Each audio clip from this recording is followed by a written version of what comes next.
You guys want to hear something I've changed my mind completely on over time? This is it. I remember when I was first starting off as a strength coach, and I thought the first thing you've got to do is get a pre-test, so some type of testing week to set baselines, and then you train for 8 to 12 weeks, and then you post-test and see if data point B got better than data point A. And then you look at your program, make adjustments, and then keep going. And that basically defines your off season. Well, as I continue to grow as a strength coach, I started to realize that that doesn't make a whole lot of sense because you just don't get enough information in between. And I feel like most people agree to that now. And when they understand that, hey, we need to see, we don't need to just know that an athlete went from, they started here and then arrived here, kind of like a GPS. We need to understand a little bit more of how they got there. Did they get there fast? Did they take a different route? And have a little more deeper information of how it came about. So a lot of coaches are there and then they decide, well, how do I do that? Well, I was definitely there. Okay. I feel like I came upon that, as I became a high school strength coach about 7 years ago. And I decided to try to collect data on the fly to understand what's happening intra-training. And at that point, I was very much, overcorrected. And I swung the entire other side and thought, testing weeks are stupid. If you're looking at a high school quarter in 9 weeks, if you take an entire week just to test, that's over 10% of your training. You're missing out on 10% of training opportunity, and kids need to train. We just need to be able to get data while we're training and keep the process moving. I don't think that's a bad idea. I think a lot of good coaches do it that way. I even think the way that I was doing it then was effective because if you have things in place, things like you're sprinting every week and you're collecting it one way or the other, whether that's hand timing it with stopwatch, laser timing it, collecting it via cloud, or collecting it via typing it manually. With sprints, you're collecting verts every week and trying to see now week-to-week trends and giving averages and a little bit more in-depth statistics. Or you're using for your barbell work some type of APRE system. Very popular. Maybe you're using like a Jim Wendler 531 where there's some type of performance set at the end that allows you to move training maxes based off of performance every single week. Those are very good strategies. And I think that that can help, see the picture a little clearer week to week. And then when you look back and try to audit your program over 8, 12 weeks, maybe even 6 months, you go, okay, I can see where things were good and where things were bad. And I got a lot more information than previously when I just had point A to point B. Well, that doesn't mean we need to completely get rid of testing weeks.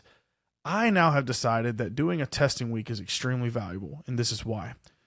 Number one, environment. Not always, do you have an opportunity to create a ton of stimulus from an amazing environment.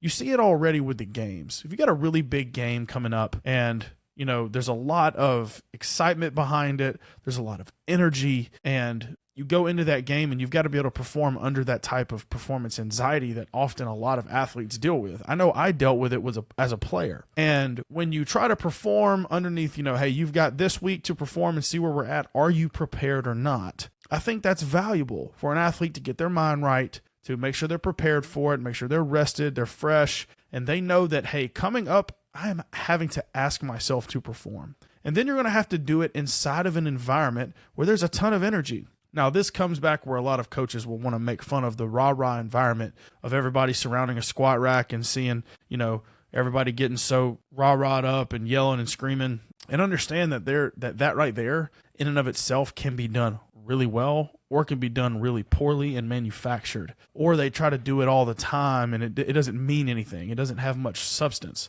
So when you have, an athlete under that type of environment, they can either crumble due to the pressure or anxiety of wanting to do well, but truly not prepared, or that type of environment creates this very potent stimulus. And all of a sudden you see this athlete hit a number that you're like, holy cow, I feel like I've never seen that before. And then from there, the practitioner, the strength coach, like I have to have a decision to make. Was that an inflated number? For a couple reasons. One, because the energy was through the roof, the environment was set. Okay, they were fresh, everything lined up perfectly. And, or have they been sandbagging me? And finally, when they got into a performance environment where they didn't really have much of a choice but to turn it on or be embarrassed, that they turned it on and you finally got to see their true effort. Well, why not try to find that out anyway? And who cares if that number is inflated? As long as the standards of the test itself is done well, and the coach is not looking for setting the testing up for failure by compromising on standards from how you do it just to see PRs. I see it all the time where, coaches will get all fired up around a back squat. You got a ton of athletes surrounding it, getting hype. And as long as they get it up, it counts, rather than being some type of standardized way to test it based off of historical data. Like, for example, now I use velocity-based training with Vitruve to be able to dictate range of motion based off the history of how much range of motion they've been using in their training that they've got to use whenever they test something heavy in order for it to qualify as a good rep, rather than just using the eye test, which a lot of coaches have really good eyes to do. Okay, I'm using an actual quantitative number. But the environment is unmatched whenever you can do that. And guess what? The kids love it. The kids love it. And it's not all, I'm not a huge proponent of saying you should always do things just because kids like it. But if you can put kids in a position to get a really potent stimulus, and them liking it on top of it is only going to supercharge that stimulus, I'm all for it, because the stimulus driver and the potency of the training is what's going to drive the actual adaptation. Okay, not trying to keep everything super sciencey and trying to make it feel like a research lab. Man, we're training athletes. Man, we want to get in there and get after it and have fun and get results at the same time. But at the same time, we still have to have some type of standard, but not so strict and thinking about things way too much that it becomes dulled down or watered down. So think about that whenever you evaluate your athletes. I would highly suggest that you find ways to track data through training in order to see trends. Find something you like. Doesn't matter if you're high tech, low tech, big budget, no budget. You can find something to do. And then also mix in a testing period every once in a while to test the things that matter and be able to measure athleticism and help yourself audit your program. Till next time.